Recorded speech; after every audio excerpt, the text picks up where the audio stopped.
মুখর বাংলায় ইন্দ্রাণীর সাথে। বড় চ্যানেলের দৌলতে কিছু আর্কাইভের ছবি দেখে আমাদের স্মৃতিতে ফিরে আসে বিরোধী নেত্রী মমতা বন্দ্যোপাধ্যায়। সিপিএমের শেষ দিকে রিজওয়ানুল কাণ্ড, নেতাই, নন্দীগ্রাম, সিঙ্গুর, পর পলিটিক্যালি এবং প্রশাসনিকভাবে সিপিএমের ব্যর্থতা, ট্যাকেল করতে না পারা এবং বিরোধী নেত্রী হিসেবে মমতা ব্যানার্জির নিজস্ব যা কিছু, তার সঙ্গে এগুলোর উপর ভর করে গণ আন্দোলন এগিয়ে নিয়ে এসেছিল, মমতা ব্যানার্জিকে সিংহাসনে বসিয়েছিল পশ্চিমবঙ্গের মুখ্যমন্ত্রী। কিন্তু 13 বছর 3 মাস অতিক্রান্ত হওয়ার পর, যেটা 3 বছর 2-2.5 বছর পর থেকেই মমতা ব্যানার্জি সিনড্রোমের মধ্যে শুরু হয়েছিল একটা সিনড্রোম, যে পুলিশকে উনি নিয়ন্ত্রণ করছেন, অর্থাৎ পুলিশ তার নিজের কাজ করতে পারছে না, পলিটিক্যালি নিয়ন্ত্রিত হচ্ছিল পুলিশ রুলিং পার্টির মাধ্যমে।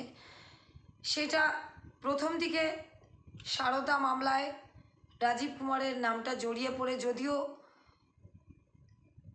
কোর্টের নিগরানিতে সেইভাবে সারদা মামলা পরিচালিত হয়নি বলে রাজীব কুমার হয়তো পার পেয়ে গেলেন, কিন্তু তারপর থেকে যতগুলো কাণ্ড ঘটেছে ছোট বড় মিশিয়ে, সেখানে কিন্তু পুলিশের অতি সক্রিয়তা বা পুলিশের তার এখতিয়ার বহির্ভূত কাজ কিন্তু খুব ছোট্ট করে হলেও মনে পড়ে যে সেই হরিমোহন ঘোষ কলেজের সাব ইন্সপেক্টর একটা কলেজের ইলেকশনে প্রাণ দিতে হয়েছিল, থানা থেকে মমতা ব্যানার্জি কোন গুন্ডাদের ছাড়িয়ে নিয়ে গেছিলেন সেটা মনে পড়ে।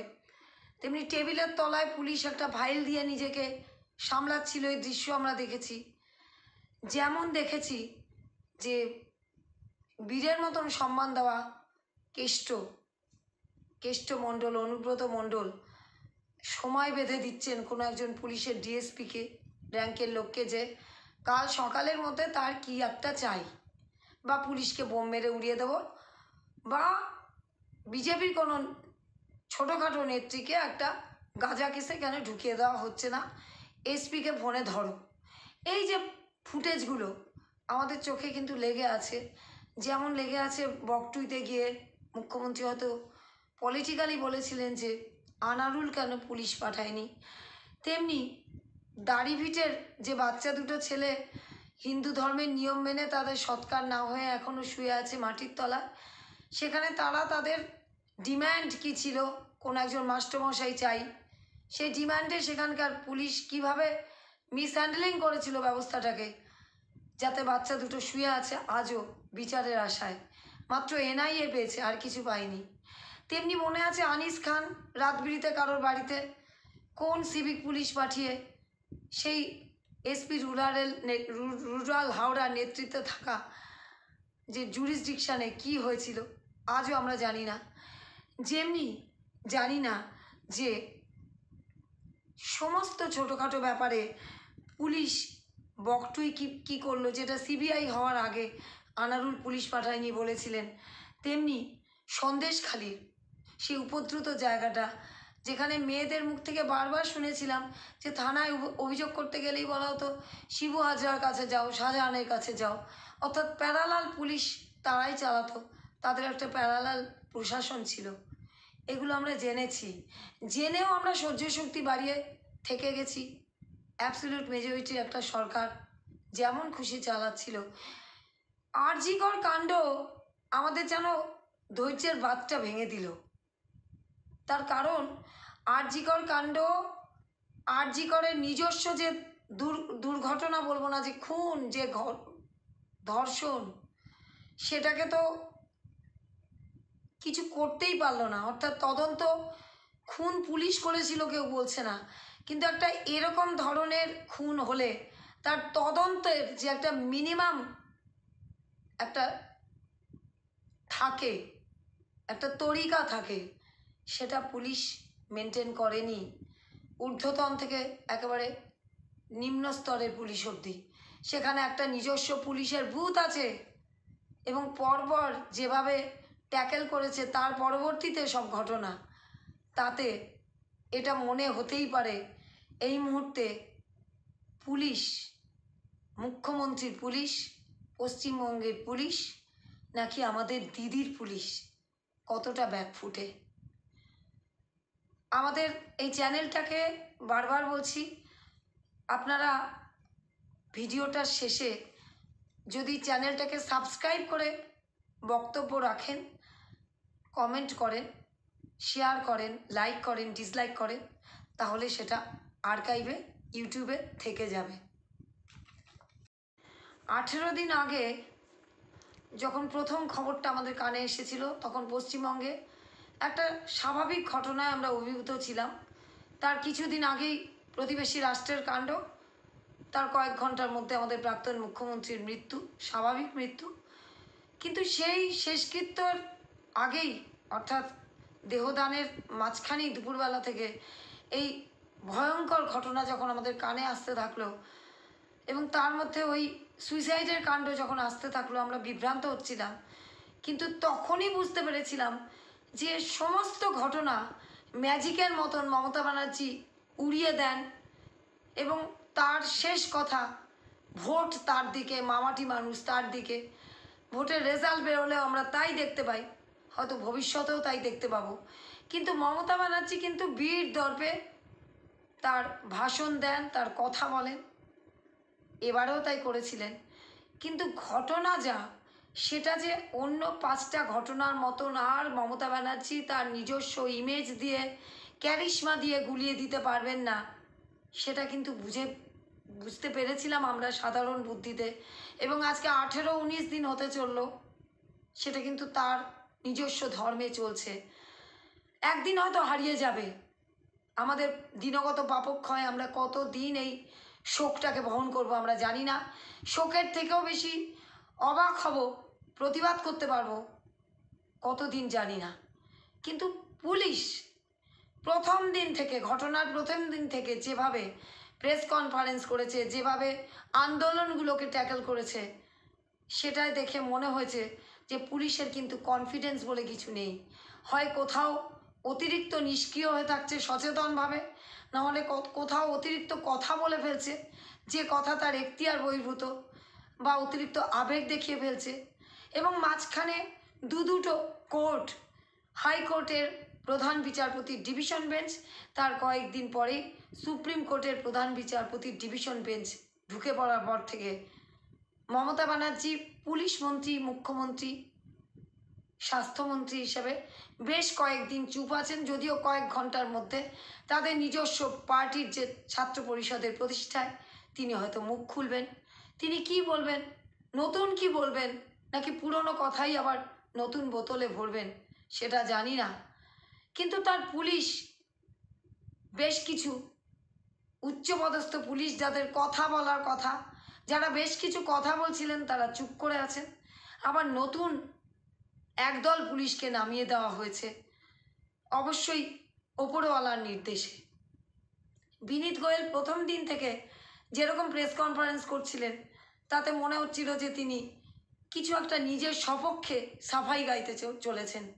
সেগুলো ডিটেলে যদি না যাই, শেষের দিকে ওগুলো মনে করুন যে তিনি যখন স্বীকার করে নিলেন তার অ্যাসেসমেন্টের গণ্ডগোল ছিল, তিনি যখন ল অ্যান্ড অর্ডার সামলাবেন মিডনাইট 14 তারিখে, তিনি তখন প্রেস কনফারেন্স করে বলছেন যে তার অ্যাঙ্গারের কথা, তার কি দোষ ছিল, মিডিয়া কেন তার এরকম ক্ষতি করছে, কেন তার হাত থেকে চলে গেল। এই ব্যাপারগুলো একটাও প্রফেশনাল ছাপ রাখেননি।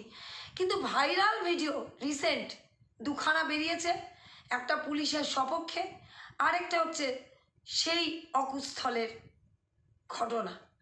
সেটা দেখার পরে আমাদের আবার মনে হয়েছে যে যে পুলিশরা নেমে গেছেন, সেটাকে সাফাই গাইছেন, সেটাকে কেউ কিন্তু বলছেন না মিথ্যে।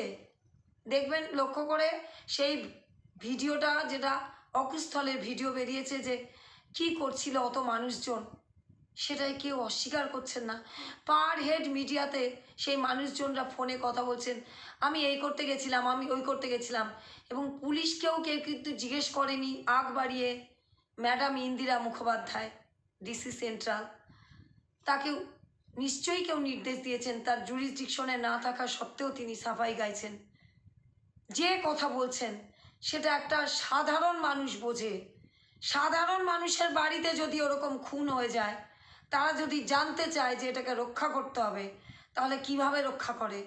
আর সেখানে প্রফেশনাল পুলিশ সেই ভিডিওর সপক্ষে নানান রকম ফুট স্কোয়ার ফুটের হিসাব দিচ্ছেন, যেটা একটা সাধারণ লোক বুঝতে পারছে যেটা ঠিক হচ্ছে না।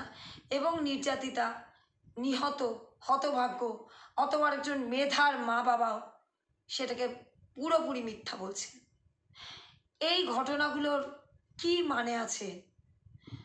রাজীব কুমার জবের থেকে নতুন করে ডিজি হয়েছেন, সন্দেশখালী কাণ্ডে যখন শাহজাহানকে পাওয়া যাচ্ছিল না 56 দিন, তখন একবার একটু মুখ খুলেছিলেন, সেই থেকে উনি চুপ। তারপরে ইলেকশন কমিশন আরেকজন ডিজিকে বসিয়েছিলেন সঞ্জয় মুখোপাধ্যায়, তিনিও চুপ ছিলেন। আবার সঞ্জয় মুখোপাধ্যায় সরিয়ে দেওয়ার পর রাজীব কুমার তিনি চুপ আছেন। বিনীত গোয়েল খুব কথা বলছিলেন, তিনি চুপ হয়ে গেছেন। নেমেছেন এডিজি সাউথ বেঙ্গল সুপ্রতিম সরকার, তিনি এই যে সাধারণ একটা নবান্ন অভিযান হলো, কোনো পার্টির ব্যানারে না, কোনো একটি ছাত্র সংগঠনের ব্যানারে, সেটার আগের দিন উনি যে প্রেসটি করলেন পাশে মনোজ ভার্মাকে নিয়ে, সম্ভবত এডিজি আইন শৃঙ্খলা, সুন্দর বাংলায় একেবারে স্ক্রিপ্টেড, কিন্তু সেখানে আমার মনে হচ্ছিল যে একটা 5 তারা হোটেলে সিসিটিভি ফুটেজের কারণেই হোক, যে কারণেই হোক, তাদের গোয়েন্দা ইনপুটই হোক, যে ইনপুটটা উনি দিচ্ছিলেন পাবলিকের কাছে, তাতে কি এমন মহান ইনপুট দিলেন?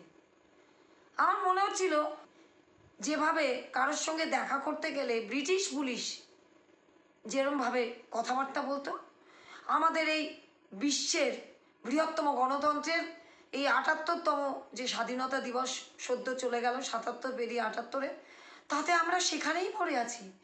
মানে কোনো একটি 5 তারা হোটেলে যারা ধর্মঘট ডেকেছেন তারা কার সঙ্গে দেখা করতে যেতেই পারেন, তাদের কি নিষিদ্ধ আছে, কেন দেখা করতে যেতে পারেন না, কি তাদের ব্যবস্থা, কি উনি ইনপুট পাবলিককে দিয়ে সেন্সেশন তৈরি করলেন, কিছুই তো বুঝলাম না। অর্থাৎ এই যে মনে হচ্ছিল যে ওই জায়গাটায় যদি কুণাল ঘোষ এই বিবৃতিটা দিতেন তাহলে একটুখানি মানাতো, যে ঠিক আছে, ওই ওই উনি হয় বিজেপির দিকে ইঙ্গিত করছেন যে তারা কোনোভাবে পেছন থেকে এটাকে কলকাঠি নাড়ছে। আরে বাবা, প্রফেশনাল পুলিশ যে খুশি কলকাঠি নাড়ুক, তারা ডিসগাইসে আসুক না ডিসগাইসে আসুক, একটা অভিযান হচ্ছে নবান্ন অভিযান, এটাই আপনার ডিউটি, সেটাকে সুন্দর করে ট্যাকেল করা, যে যারা অভিযান করছে, যারা মুভমেন্ট করছে, তাদেরকে যত সম্ভব কম ইনজুরি করে সুন্দর করে সেইটাকে শেষ করা, এবং আপনাদের লক্ষ্য যে আপনাদের প্রেস্টিজ যে 14 তলা অবধি পৌঁছাতে দেওয়া যাবে না, এই তো আপনাদের কাজ। তাতে কে কোথায় দেখা করলো, কে কটা লাশের রাজনীতি, এ তো কুণাল ঘোষরা বলবেন মশাই। এটা কি আপনার মতন আইপিএস অফিসার এবং এত সিনিয়র পুলিশ অফিসার, কার নির্দেশে আপনারা এইরকম মানে লাইন, মানে আউটলাইন অর্থাৎ মার্জিন ক্রস করে করে যাচ্ছিলেন, যেটা আমাদের মতন গণতন্ত্রের সচেতন মানুষের চোখে কানে লেগেছে? যেমন লেগেছে যে একটা কর্ডন করে রাখতে হয় অকুস্থল, এই ধরনের ক্রাইম ঘটা কোথায় ঘটেছে? 138 বছরের একটা ঐতিহ্য সম্পন্ন এত বড় একটা হসপিটাল বা মেডিকেল কলেজ, যেখান থেকে ভাবি ডাক্তারবাবুরা বেরোচ্ছেন এবং যেখানে সাধারণ গরিব মানুষ প্রাণ বাঁচানোর জন্য যায়, আর তাদের প্রাণ বাঁচায় এই ধরনের এমবিবিএস এমডি পাঠরতা জুনিয়র বা সিনিয়র ডাক্তাররা। লজ্জা করা উচিত। আপনারা আইপিএস, এরপরে হয়তো একটা ভালো পোস্টিং পাবেন রিটায়ারমেন্টের পর, কিন্তু আপনারা কোনো দিন কি শিখবেন যে আপনাদের প্রফেশনালিজমের মধ্যে কতখানি রুলিং পার্টি থাকবে, কতখানি থাকবে না?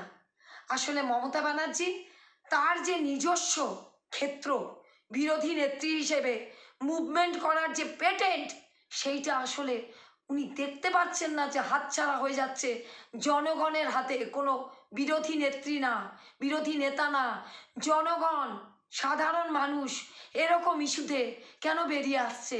এবং সেই মমতা ব্যানার্জিকে খুশি করার জন্য এই রকম দলদাস উচ্চপদস্থ পুলিশ অফিসাররা তাদের লাইন ক্রস করেন। ধন্যবাদ।